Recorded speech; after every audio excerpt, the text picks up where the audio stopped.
잠자리 동화 김유신.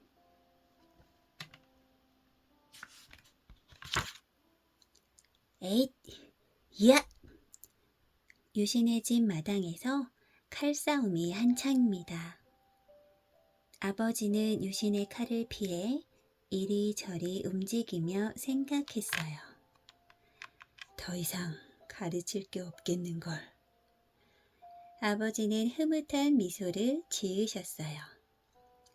하하하, 우리 유신이 칼솜씨가 대단하구나. 아버지는 유신의 머리를 쓰다듬으며 칭찬하셨어요. 유신의 나이 겨우 8살이었어요. 유신은 사냥을 매우 좋아했어요. 노루 잡아라! 유신은 한 번에 노루를 쓰러뜨렸답니다. 맞았다! 모두들 기뻐서 쫓아왔어요. 그런데 쓰러져 있던 노루가 갑자기 벌떡 일어났어요. 노루가 살아있잖아! 사람들이 다시 노루를 잡으려고 했어요. 그러자 유신은 나는 노루를 맞추려고 했지 죽이려고 하지는 않았어 하고 말했어요. 유신은 노루를 자유롭게 놓아주었답니다. 유신은 15살에 화랑이 되었어요. 그 당시 우리나라는 고구려, 백제, 신라로 나뉘어져 있었어요. 그래서 싸움이 끊이질 않았답니다. 서로 나라를 통일하겠다고 생각했기 때문이지요. 김유신은 화랑 중에서도 으뜸이었어요. 어느 날 백석이라는 화랑이 김유신을 찾아왔어요. 적을 알면 싸움에서 쉽게 이길 수 있어. 백석은 김유신에게 고구려 땅으로 가서 적군을 살펴보자고 했어요. 김유신은 백석과 함께 길을 떠났습니다. 고구려까지는 아주 먼 길이었어요. 드디어 고구려의 깃발이 보였어요. 김유신은 조심조심 들키지 않게 다가가려 했습니다. 그런데 갑자기 김유신의 발이 꼼짝도 하지 않았어요. 그때 김유신의 귀에 신비로운 소리가 들려왔답니다. 화랑님, 빨리 신라로 돌아가세요. 백석은 고구려가 보낸 첩자랍니다. 백석을 따라가면 목숨을 잃을지도 몰라요. 김유신은 재빨리 몸을 피해 신라로 돌아왔습니다. 얼마 후 백석이 돌아와서 김유신 앞에 무릎을 꿇었습니다. 죽여 주십시오. 김유신은 당장이라도 백석을 죽이고 싶었습니다. 왜 나를 죽이려고 했느냐? 백석은 고개도 들지 못하고 흐느끼며 말했어요. 신라에서 가장 훌륭한 화랑이 바로 김유신이라고 했습니다. 고구려 군사들도 김유신의 놀라운 무예 솜씨를 다 알고 있었다는 얘기지요. 김유신은 백석에게 큰 벌을 내렸습니다. 마침내 고구려가 쳐들어왔어요. 싸움은 고구려 군사들이 이기고 있었어요. 신라의 군사들은 모두 겁에 질려 꼼짝도 하지 않았어요. 김유신은 가만히 있을 수가 없었습니다. 아버지, 제가 나가 싸우겠습니다. 김유신은 칼을 뽑아 높이 쳐들었습니다. 자, 용기 있는 젊은이들은 나를 따르라. 김유신은 적군을 향해 힘차게 달려나갔습니다. 김유신의 용맹함에 고구려 군사들은 깜짝 놀랐어요. 고구려 장수는 어서 나와서 나의 칼을 받아라. 그러나 고구려의 장군은 김유신을 보고 비웃었어요. 조그만 녀석이 겁도 없구나.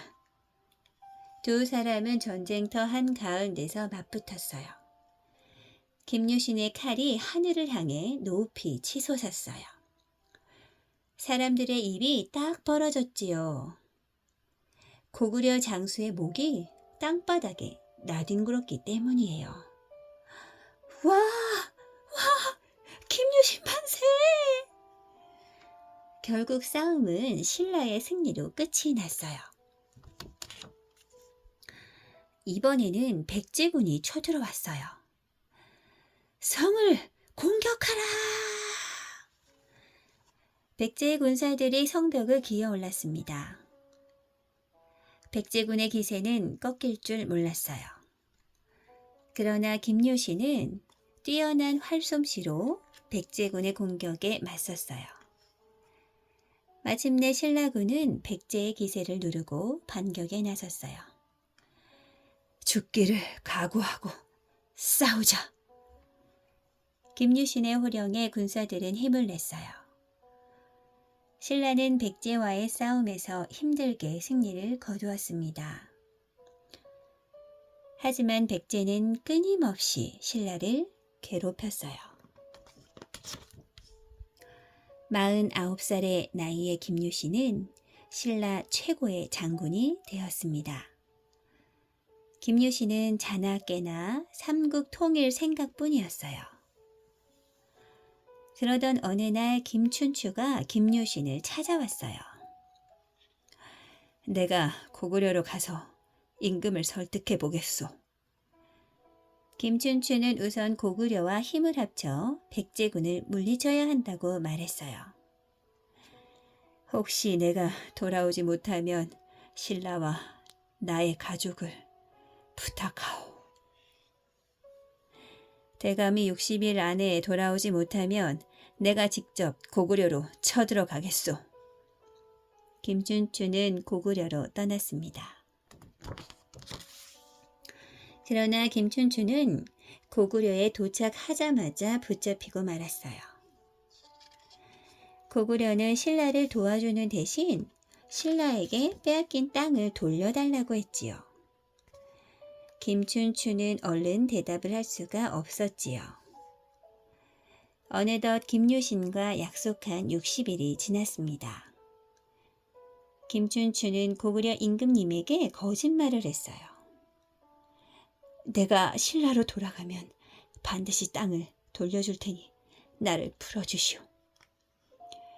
고구려 임금님은 미소를 지었어요.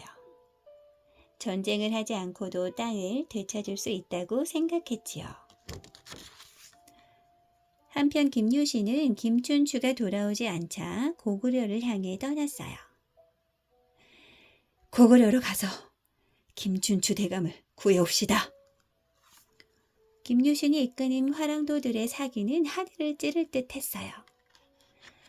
이윽고 김유신은 고구려 국경에 도착했어요. 이 소식을 들은 고구려는 얼른 김춘추를 돌려보냈습니다. 고구려 임금님도 김유신 장군의 용맹성을 잘 알고 있었기 때문이지요. 대감, 무사했군요. 김춘추는 자신을 구하기 위해 먼 길을 달려온 김유신을 보고 감사의 눈물을 흘렸답니다. 두 사람은 다시 한번 삼국 통일의 결심을 굳혔어요. 고구려와 백제의 공격은 끊이질 않았습니다.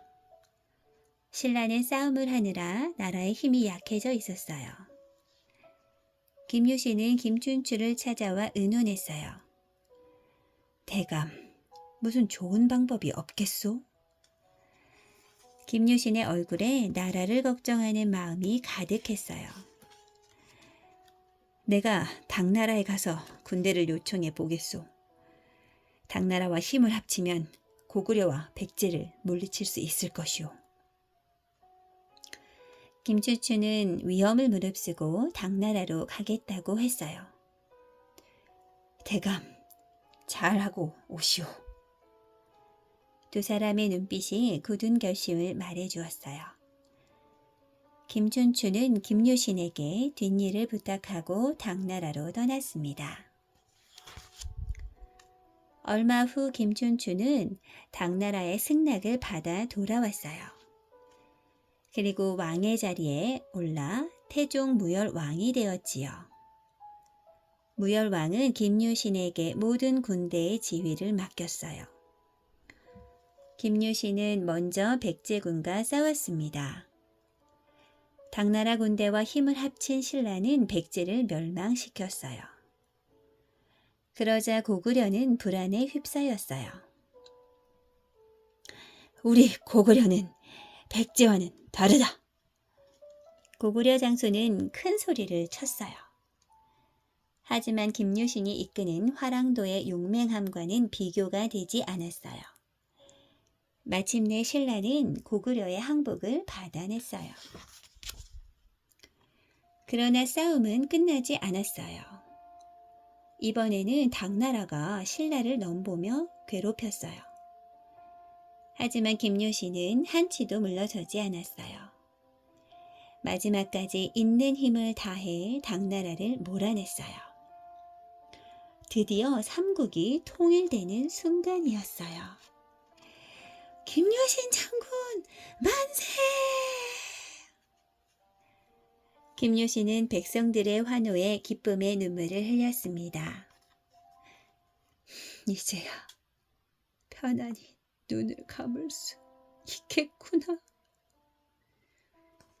김유신의 하얀 백발이 기쁨을 함께 나누었습니다.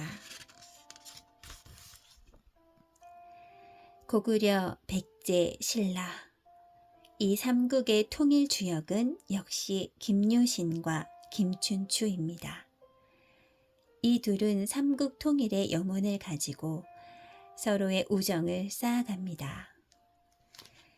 김춘추가 고구려 연개소문의 도움을 얻기 위해 고구려의 사신을 갔을 때 연개소문은 김춘추를 가두어 버립니다.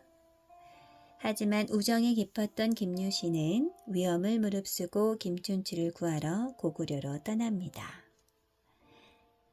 누구보다도 군사들을 이끌고 나가는 리더십이 탁월했던 김유신. 자신의 우정을 지키며 왕권 쟁탈이 아닌 삼국 통일의 역사를 이뤄낸 김유신. 우리가 그를 화랑의 대표적인 인물로 인정하는 가장 큰 이유 중 하나입니다.